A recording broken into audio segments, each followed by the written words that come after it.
الحمد لله رب العالمين والصلاة والسلام على أشرف الأنبياء والمرسلين خاتم النبيين جدنا وجد الحسن والحسين وعلى آله وصحبه أجمعين. أعوذ بالله من الشيطان الرجيم. بسم الله الرحمن الرحيم. ګرانو مسلمانانو ورونو، السلام علیکم ورحمت الله تعالی وبرکاته. الله دې وکړي چې دا ورځ او شپې په خیر وي. ډېر موده وروسته غواړم چې تاسو سره د ویډیو د لارې نه تاسو ته خدمت ته حاضر سم. موضوعات څه مهم وه، نو ځکه مې وغوښتل چې تاسو ته ویډیویي پیغام ستاسو خدمت ته واستوم. د روژې مبارکې میاشت نه څو ورځې مخکې یو ویډیو ما ته چا راواستوله او په فیسبوک باندې هم هغه خپره شوله.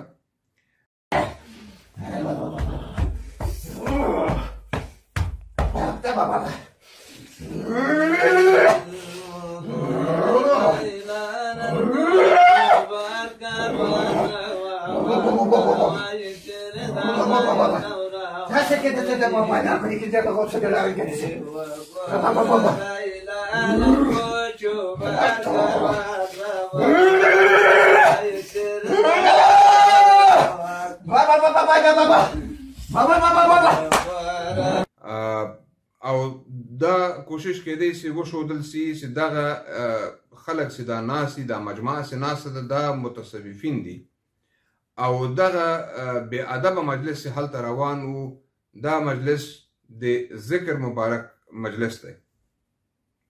نو ما د خپل د مرکز د قادریه شریفې د سرپرست خلیفه مولوي عبدالقاهر سره فورا تماس ونیوی او د نور علماو سره مو هم مشوره شریکه کړه. نو مشوره دا سوله چې موږ باید فورا غبرګون وښیو او ته دې خبرې وضاحت وکړو چې ذکر څه شی دی او طریقه عالیه قادریه شریفې ذکر څنګه کیږي، په څه ترتیب باندې دی. ولې خلک ذهنونه ډېر پریشانه شول. موږ ته دوی پریشاني تاسې کتل، ولې د فیسبوک دنیا ده هر رقم تبصره کیږي چې ګویا دا اول ټوله سلسلې داسې دي، یا خاص د قادریه شریفې پورې دا شی مربوطې دی. نو موږ فورا غبرګون وښودی. د غبرګون کې مو اول علامه نبی ګل قادري صاحب هغه خپله ویډیو بیان جاری کړ. بیا د هغه نه بعد خلیفه مولوي عبدالقاهر صاحب بیان تاسو واورېدی، ومولیدی. هغو د مرکز په نمایندګۍ سره دا بیان وکاوی. د هغه نه بعد سیف الاحناف، مناظر احناف، مولانا عبدالخالق آغا فاتح صاحب. د هغه نه بعد حافظ الحدیث، استاذ الاساتذه غازی کمال صاحب هغه بیان وکاوی. د هغه نه بعد د مفتی صاحب محترم ولی محمد صاحب چې مشهور دی په ابوالحبیب اعظمي، هغه بیان تاسو ولیدی او وامو اورېدی. دوی ټولو بیانات وکول او د موږ د خوا د معامله وضاحت ته ورسېدله چې ګویا دغه مجلس اول خو د تصوف سره هیڅ اړه نه لري او بیا خاص کر د طریقې عالیه قادریه سره هیڅ اړه نه لري. دا مو په وضاحت سره د علماو بیان کړي او بلکې د طریقې عالیه قادریه شریفې چې کوم اذکار دي هغه هم بیان کړل. بعد د ویډیوګانو څه اعتراضونه و چې هغه باید ما جواب کړی وای. یو اعتراض دا و چې ګویا دغه علما صاحبانو چې دا ویډیوګانې کړي دي دا زما د خوښۍ نه بغیر سوي دي، زما په دې کې مشوره شامله نه ده. زه تاسو ته اطمینان درکوم دغه نومان چې ما واخیستل او نور ډېر علما د هغو سره زه په تماس کې یم. که هره ورځ نه نو ممکن 2 ورځې بعد 3 ورځې بعد خو خامخا ته دوی سره زه تماس لرم او ته دوی سره زما خبرې کیږي، مشورې سره شریک کوو. نو دغه ویډیوګانې چې تاسو لیدلې دي دا کاملا د ما سره په مشورې کې نشر شوي دي. زه افسوس کوم یو ځای کې افسوس راته ودرېدی چې پخوا به یو عالم د یو حق لاره خپره کړه نو په هغه کې به که د بل چا به ورسره مخالفت درلودی یا به اعتراض و نو هغه به د عالم سره کښېنستی او د هغه سره به مشوره وکوله نو چې کوم به د حق لاره وه یا حق ته به ورنږدې لاره وه هغه ته به غاړه کښېښوله او پر هغه باندې به مشوره وشوله. اوس نو فقط موږ دعوا د سلف صالحینو لرو، دعوا راته پاته ده، عمل بالکل د هغه مخالف کوو. د دغه علماو چې ما تاسو ته نومان واخیستل دوی خو فقط بیان وکاوی او حوالې تاسو ته پیش کړي د اسلاف مبارکانو د مشایخ مبارکانو د کتابو څخه. دوی خو خپل ځان نه کوم شی نه دی بیان کړی. یو خبره چې وسوله هغه د خلیفه مولوي عبدالقاهر صاحب په بیان کې وه چې هلته هغه یو عبارت پیش کړی و د کتاب د حضرت امام نووي صاحب د الاذکار. نو هغه د الاذکار کتاب کې چې کوم عبارت راغلی و نو یو چا ویلي وه چې دغه بیان دغه عبارت مخصوص دی نقشبندي سلسلې ته. زه تاسو ته یو شی عرض کول غواړم. هغه دا چې حضرت امام نووي په 676 سنې کې وفات شوی دی او حضرت شاه نقشبند په 914 کې پیدا شوی دی، یعنې په مابینځ کې تقریبا یو څو کاله فاصله شته، د دوی یو بل سره ملاقات نه دی شوی. نو بیا دا څنګه کیدی شي چې دا بیان دی د نقشبندي شریف پورې مخصوص واوسي.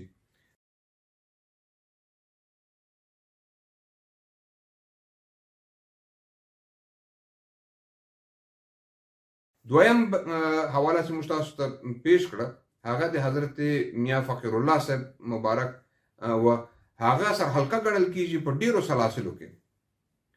نو هغه مبارک هم تقریبا همداسې عبارت راوړی دی. حوالې خو مې بیخي ډېرې پیش کړي، تقریبا 1419 کتابو حوالې هلته پیش شوي دي. زه هغه برجسته حوالې یادوم. دریمه حواله چې مې پیش کړه هغه زما د نیکه حضرت مولانا سید علي ګیلاني چې مشهور دی په شیر آغا جان مبارک، په همدغه افغانستان کې کتاب لیکلی دی، په هغه باندې حاشیه لیکل شوې ده، اوس هم په بازار کې پیدا کیږي، تاسو هغه وګورئ. نو دغه اعتراضونه زه فکر کوم چې د اعتنا وړ نه دي مګر جواب ورکول لازم وو. مسلمانانو ورونو دا باید ووایم چې د قادري شریف ذکرونه 14 دي،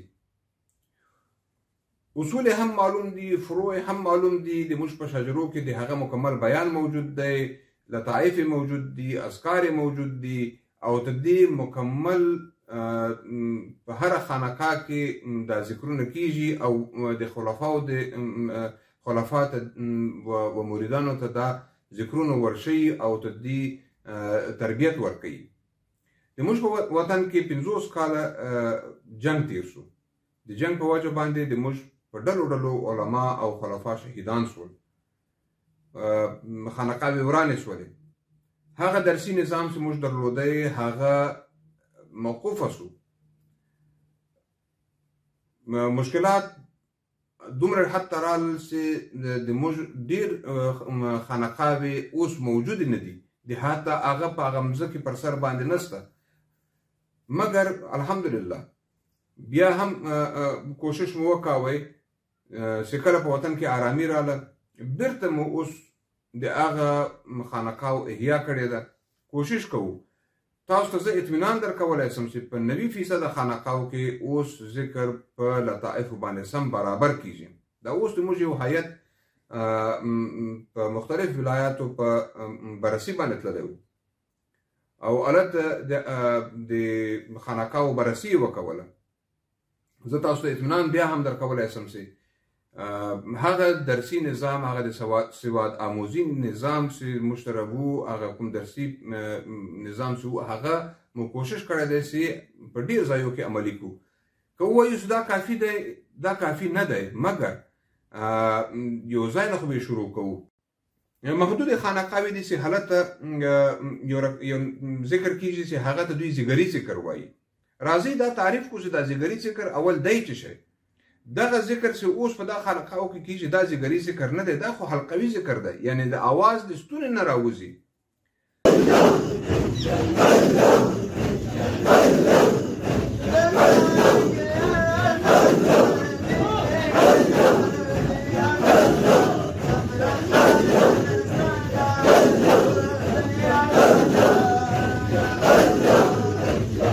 او دغه ذکر په قادری شریف کې هیڅ اثر نه لري چې دا اوس کوم په نوم د ذکري ذکر دوی یادوي.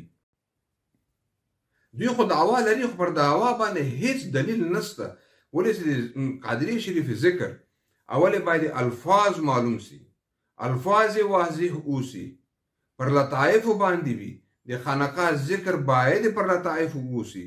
دا چې نشي کېدلی چې الفاظ معلوم نشي دغه محفل ته او راننوځي او وغواړي چې ودغه ذکر حلقې ته ننوځي او ذکر وکړي. دی نه پوهېږي چې دا اوس کوم ذکر شروع دی، دا اول ذکر دی، دا پنځم ذکر دی، دا لسم ذکر دی. بله ورځ مو یو ویډیو وکتله، یو ځای کې ګویا چې ذکر شروع دی، نو په هغه کې وایي چې الله یو الله یو. دا د قادری شریف د ذکر ترجمه ده چې د واحد ترجمه ده.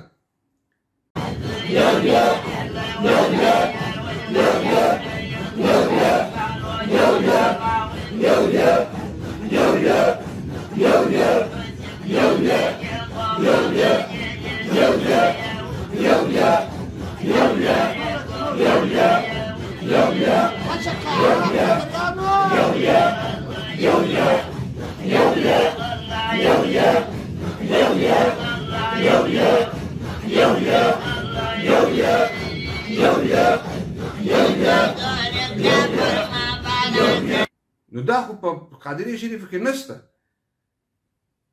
څو ورځې مخکې مې یو بله ویډیو کتله چې په هغه کې الفاظ هم لا نه معلومیږي، ورسره په څنګ کې یو حمد شریف یا اشعار وایي چې د هغه هم الفاظ نه سره بیلیږي. سړی نه پوهېږي چې دا څه وایي. حرکات هم ډېر د ادب نه لرې دي. نو څنګه موږ دا ووایو چې دا ذکر د قادری شریف دی؟ تاسو یو دقیقې لپاره فکر وکوئ چې قادری علی طریقه چا جوړه کړې ده؟ حضرت شیخ عبدالقادر جیلانی محبوب سبحانی هغه طریقه ده. نو آیا هغه به دغسې ذکر کوئ چې دا اوس روان دی؟ د هغه مبارک چې کوم خلفا و یا مریدان و، لوی محدثین، لوی مفسرین د خپل زمانو و، امامان د وخت و، آیا هغوی به هم دغسې ذکر کوئ لکه دا اوس کوم روان دی؟ زه تاسو ته اطمینان در کوم د دغسې ذکرونو طریقه عالی قادریه کې هیڅ گنجایش نشته. دا نه طریقه عالی قادریه ده او نه پر دې باندې څوک باید خپل ځان خفه کړي. ولې داسې هر څه دي دا دوی ځان ته یو بله طریقه جوړه کړې ده، یا هر څه چې دي پر دغه نوم باندې دوی غواړي چې شهرت پیدا کړي. دې نه علاوه موږ دې دپاره په طریقه عالی قادریه کې کوم گنجایش نه وینو. زه خو چې دغه ویډیوګانې مې کتلې زه شرمېدلم، ما ته افسوس درېدی. زه حیران و دې ته یم چې بعضې خلک یې په کولو افتخار ځان ته بولي چې دغه کار افتخار کار دی.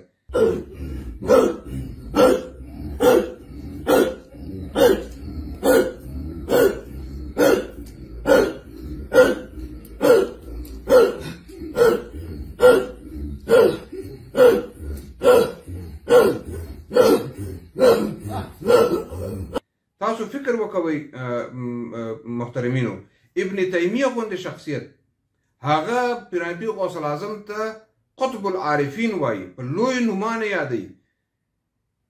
د هغه نوم ډېر په القابو سره پوره اخلي. نو هغه به دغسې ذکر کوئ چې دا اوس روان دی؟ بعضې خلک وایي دا خو حالت د جذب دی. زه د حالت د جذب نه انکار نه یم، مګر دا کیفیت چې زه ګورم دا خو د جذب کیفیت ماته نه معلومیږي. دا خو په ذکر باندې پسخند وهل دي، دا استهزاء د ذکر ده، دا سپکاوی د ذکر روان دی. دا په هیڅ صورت باندې جذب نه دی. د جذب کیفیت معلوم دی موږ ته. ګرانو مسلمانانو ورونو مخلصانو، زما بابا مرحوم په خپل ژوند کې ډیر کوشش وکاوه چې په دا خانقاو کې زیات اصلاحات راولي او همیشه به هم په خپل خلیفه صاحبانو ته تکرارا تاکید به کاوه او مقررا به ورته ویل چې خاص د ذکر په مورد باندې به د تاکید ډیرو. کله چې زما بابا چې مشهور په نور هغه اصلي نوم حضرت سید محمد درویش ګیلانی وو، چې کله هغه وفات شو د هغه د وفات وروسته ما هم کوشش وکاوه چې څه اصلاحات راولم. په بعضو خانقاو کې مې وکولی سوی وتوانېدلو الحمدلله ومې کولی سوی چې څه اصلاحات راسي. په بعضو ځایو کې ونه توانېدلو. یو شی باید یاداور سم چې بعضو خلکو ته چې کله موږ وایو چې تاسو دا اصلاحات راولئ او دا صحیح طریقه نه ده د ذکر کولو، نو هغه ما ته زما د خاندان د بعضو اشخاصو نومان اخلي. مثلا د مرحوم حضرت مولانا سید زین الدین گیلانی یا حضرت یا سید کاظم آغا گیلانی د هغه نومان ما ته اخلي چې موږ خو د هغه سره تعلق دی. نو دوی دا نه ګوري چې زما د هغو سره څه نسبت دی، زه څوک یم. دا اصل کې د هغوی د نامه نه استفاده کول دي. د هغوی د نامه نه دوی استفاده کوي او نه غواړي چې دا اصلاح راسي. بعضې خلک چې کله ما دا ویډیو جوړوله نو ما ته به ویلې چې تاسو عجله مه کوئ، خیر دی دا خلک 50 کاله په دغه ذکر باندې عادت سوي دي، دا تو دی عادت ګرځېدل دی، په کراره به دا اصلاح راسي. زه د دوی نه پوښتنه وکوله چې خیر زه څومره کاله نور انتظار وباسم. 20-25 کاله زما بابا مرحوم په دې اصلاح په تلاش کې وو. دا څو کاله کېږي چې ما هم تکرارا دوی ته ویلي دي. دغه د انتظار خبره او خو ما ته کېږي دا د اصلاح خبره ولې دوی ته نه کېږي، ولې دوی ته نه ویل کېږي چې د غلطه لاره پرېږدئ او د حق ته تن کښېږدئ او حق ته غاړه کښېږدئ. دا ولې دوی ته نه ویل کېږي؟ زما ته دا ډېر عجیبه یو معما ده چې خدای وکړي زه په دې باندې دوی ماپوه کړي. نو زه نه غواړم چې زما د اجدادو مبارکانو د مشایخو مبارکانو تر نامه لاندې دغسې یو خانقاه وچلېږي او دغسې یو خانقاه وي چې هغه باعث د بدنامي د طریقې عالیې قادریې وګرځي. دا زما هم وجیبه ده.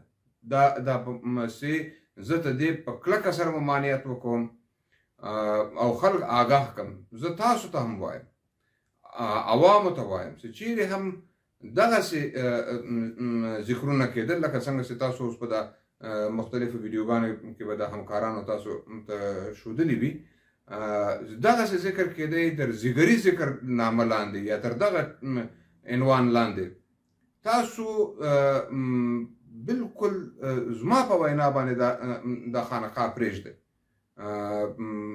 ولې چې دا د طریقې عالیه قادریه نه ده. بیا هم تکراروم چې دا طریقه عالیه قادریه نه ده. دا که هر څه وي دا به کوم نوې طریقه به وي، دا به دغه شیخ صاحب خلیفه صاحب هر څوک چې دی ده به خپل ځان ته په خپله جوړه کړي، خو دا باید د موږ د نامه نه غلطه استفاده ونه کوي. زه د ټولو مشایخو سره په تماس کې یم. زه ډېر تشکر کوم، مشکور یم چې د مرحوم سید کاظم آغا ګیلانی زامن سید طارق آغا او سید مصطفی آغا په خپل خانقاه کې د دغه زیګري ذکر ممانعت یې وکاوی او دغه تیر اوس عرس په هغه کې هدایت یې ورکړی و چې ذکر باید په صحیح طریقې سره یعنې پر لطایفو باندې برابر وسي. انشاءالله موږ دغه د نیک کار بنیاد ایښی دی. ثوابونه به الله تعالی اول موږ تاسو ته رارسوي او زه د دغه کار امتیاز دغه علماو ته او دغه خلفا صاحبانو ته ورکوم چې هغوی واقعا په دې کې ډېر زحمت وایستی او ډېر زحمت ګالي. تاسو یې کیدای شي محسوسوئ به، ولې تاسو سره هغوی هره ورځ په تماس کې دي، هره ورځ تاسو سره ګوري، نو تاسو معلومه ده. او زه هم د دې ویډیو د لارې نه دوی نه تشکر کوم چې هغوی ډېر زحمت ایستلی دی او انشاءالله چې په آینده کې هم ستاسو په خدمت کې به وي. موږ به ورته دعاګوی یو، د نورو مشایخ سره هم په تماس کې یو انشاءالله چې الله ته به هم اصلاحات راځي او د دغه نیک کار چې موږ یې بنیاد کښېښاوی انشاءالله اول به ثوابونه خدای تعالی موږ تاسو ته رارسوي. بیا د هغه نه بعد چې په دې نیکه لاره کې څوک د موږ سره مل وي الله تعالی به هغوی ته هم ثوابونه ورسوي. نور ستاسو قیمتي وخت نه نیسم. السلام علیکم ورحمة الله تعالی وبرکاته.